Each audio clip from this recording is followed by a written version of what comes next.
Hello everyone, this is doctor Siddhi, आपकी fertility coach, आपकी दोस्त। अगर आपने मेरे इस चैनल को अभी तक सब्सक्राइब नहीं किया है तो सब्सक्राइब बटन दबाकर इसे सब्सक्राइब करें ताकि आपकी प्रेगनेंसी और फर्टिलिटी से रिलेटेड इम्पॉर्टेंट इन्फॉर्मेशन आपको सबसे पहले मिलती जाए। तो आज मैं आपसे एक बहुत ही इम्पोर्टेंट टॉपिक के बारे में बात करने वाली हूँ। कई बार लेडीज या women are concerned that they have delivered a C-section with their first pregnancy. लेकिन अब next pregnancies में they wish to have a normal delivery. क्या ये possible है? तो इस वीडियो को पूरी एंड तक देखें क्योंकि इस वीडियो में मैं आपको बताने वाली हूँ उन सारे एस्पेक्ट्स के बारे में जो आपको एक राइट और क्लियर अंडरस्टैंडिंग देंगे कि क्या सिजेरियन डिलीवरीज के बाद भी आप नॉर्मल डिलीवरी कर सकते हैं।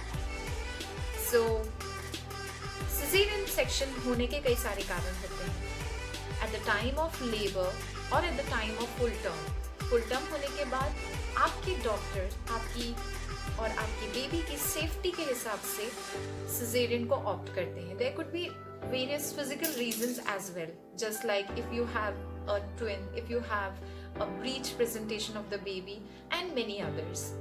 लेकिन the key question is, क्या cesarean delivery होने के बाद आप अपनी next pregnancies के अंदर vaginal delivery को expect कर सकते हैं?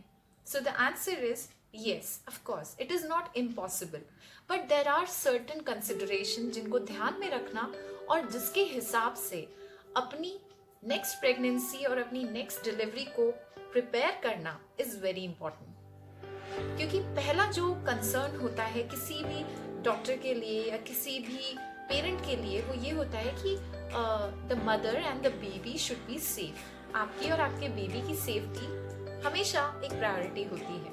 लेकिन चूंकि वेजाइनल डिलीवरी या नॉर्मल डिलीवरी के अपने बहुत सारे फायदे हैं, जैसे कम से कम समय में आपकी रिकवरी होती है, कम से कम टिश्यू डैमेज होता है, कम से कम नुकसान आपके इंटरनल विसरा, दैट मीन्स आपके यूरिनरी बैग को और आपके इंटेस्टाइन्स को और आपके एब्डोमिनल वॉल्स को पड़ता है।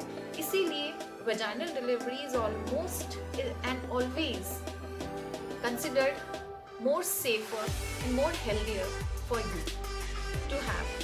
और इसीलिए पीपल आर मोर कंसर्न कि हमारी डिलीवरी नॉर्मली हो जाए even if I have delivered first time with a C section. तो वो कौन सी कंसिडरेशन है जिनको ध्यान में रखा जाता है और जिनको ध्यान में रखना चाहिए, जिसके बिहाफ पर आप ये डिसाइड कर सकते हो कि आपकी अब होने वाली प्रेगनेंसी और डिलीवरी नॉर्मल या वजाइनल हो सकती है। तो जो पहली कंसिडरेशन है जिसे ध्यान में रखना जाता है वो ये है कि आप हेल्दी वेट रेंज में है या नहीं।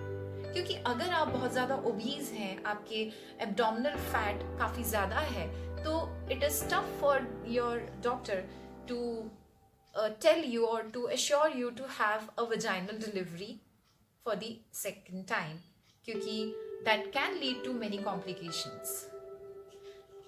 Next consideration is you should have a healthy metabolic state. That means you shouldn't have any disease such as diabetes or high blood pressure. Pre-eclampsia एक कंडीशन होती है, एक कॉम्प्लिकेशन होती है इन दी फाइनल टर्म, या फिर ये कह सकते हैं at the time of labour. जब आप लेबर पेन में होते हो तब एक्सेसिवली अगर आपका ब्लड प्रेशर रेज कर जाता है, शूट अप कर जाता है, तो this is very dangerous for the mother as well as for the delivering baby.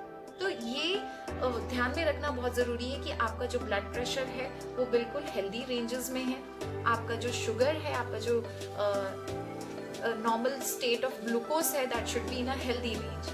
So this is a consideration which is never ignored and never neglected. ये बहुत ही ज़रूरी चीज़ें हैं जिनको ध्यान में रखा जाता है और जिसके बिहाफ पर आपके जो गायनिक हैं, आपके जो ऑब्स्टेट्रिशियन है, वो आपको एश्योर करेंगे कि आप नॉर्मल डिलीवरी कर सकते हैं या नहीं कर सकते। Third and most important is the type of incision that has been done for you in your first C-section. क्योंकि usually जब incision का मतलब होता है कट, जिस तरीके का कट आपके abdominal area पे दिया गया है to have a C-section, that is very important to consider to have a vaginal delivery in your consecutive pregnancy. तो किस तरीके के कट यूजुअली दिए जाते हैं? तो एक होता है कट जो सीधा होता है, जो कि आपकी एब्डोमिनल वॉल पर सीधा दिया जाता है, और दूसरा होता है जो कि आड़ा दिया जाता है, जो कि आपकी बिकनी लाइन पर दिया जाता है और लोअर एब्डोमिनल एरिया पे दिया जाता है। इसके अलावा एक और जो इम्पोर्टेंट चीज़ ध्यान में रखी जाती है अबाउट द इंसिजन इज कि कई बार surgeons according to the condition of the baby incision जो है वो एक्सटर्नल इंसिजन यानी कि जो आपकी एब्डोमिनल वॉल के ऊपर दिया गया है और इंटरनल जो आपके यूट्रस की वॉल पर दिया गया है उसमें भी वेरिएशन करते हैं या होती है। That depends upon the scenario at that time. तो आपका वजाइनल डिलीवरी होने के चांसेस बहुत करके इस पर भी डिपेंड करते हैं कि आपका जो फर्स्ट सी सेक्शन है उसका इंसिजन किस तरीके का है। इज इट ट्रांसवर्स यानी कि आड़ा है या फिर वर्टिकल? तो अगर वर्टिकल है यानी खड़ा वाला जो इंसिजन है तो that is very much unsafe for you to have a vaginal delivery in your consecutive pregnancy, क्योंकि उस पर जो खड़े या वर्टिकल इंसिजन्स के अंदर chances of pressure and breakage बहुत ज़्यादा होते हैं when you are in your full term और बेबी जब फुल ग्रोथ में होता है। लेकिन जो ट्रांसवर्स इंसिजन्स हैं उसके अंदर comparatively there are chances and there are high chances that you can prepare yourself for a vaginal delivery. Next consideration and next very important consideration is the weight of baby. अगर baby large size का है या फिर twin babies हैं, triplets हैं, तो इस condition में भी आपके डॉक्टर कभी भी आपको वजाइनल डिलीवरी के लिए नहीं कहेंगे because it is unsafe. Another consideration is the equipments in the area where you are delivering. तो जिस भी इंस्टीट्यूट में, जिस भी नर्सिंग होम में, जिस भी हॉस्पिटल में आपकी डिलीवरी होने वाली है, क्या वो पूरी तरह से वेल इक्विप्ड है, ये भी जानकारी होना बहुत ज़रूरी है। क्योंकि कई बार institutes due to lack of well equipment नहीं अलाउ करते हैं to try for a vaginal delivery after a C section because that can lead to many emergency requirements, और जिसको हैंडल करने के लिए उनके पास उतनी व्यवस्था नहीं होती है। तो आप किस इंस्टीट्यूट में हैं और क्या वो इंस्टीट्यूट, क्या वो हॉस्पिटल आपको सपोर्ट कर रहा है to take that vaginal delivery और vaginal delivery method for your delivery, तो ये आपको ध्यान में रखना बहुत ज़रूरी है to have a well knowledge of the institute where you are delivering your baby. क्योंकि अगर कोई कॉम्प्लिकेशन होती है तो उसको डील करने के लिए एक इक्विप्ड स्टाफ, इक्विपमेंट्स सभी का होना बहुत ज़रूरी है। Next important consideration is how far or what is the spacing of your delivery, two consecutive delivery। अगर आपकी डिलीवरी, पहली डिलीवरी 19 महीने से ज़्यादा समय हो चुका है सी सेक्शन को, then you can consider the next delivery through vagina if it has ample amount of spacing between। अगर ये समय या ये ड्यूरेशन 19 महीने से कम है, then usually the gynecologist, the obstetrician never allow you to try for a vaginal delivery because that can be unsafe for you as well as for the baby। क्योंकि ये बहुत ज़रूरी होता है, this is a very important aspect that has to be kept in mind कि first C section के बाद, first operation से डिलीवरी होने के बाद आपने अपनी रिहैबिलिटेशन कितनी सीरियसली करी है अपने बॉडी की, जैसे कि आपका एब्डोमिनल मसल, आपका विसरा, आपके इंटरनल मसल्स, आपके इंटरनल टिश्यूज कितनी अच्छी तरह से हील हुए हैं, ये आपकी रिहैबिलिटेशन के ऊपर डिपेंड करता है।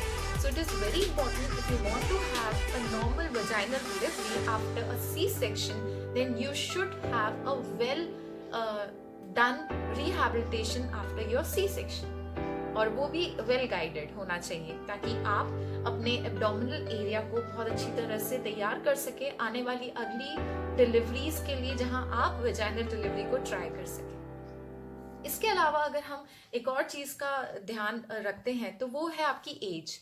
अगर आपकी एज 35 above है, then you automatically fall into high risk pregnancy quadrant, जहाँ पर the doctors doesn't allow you to try for a vaginal delivery after a C-section.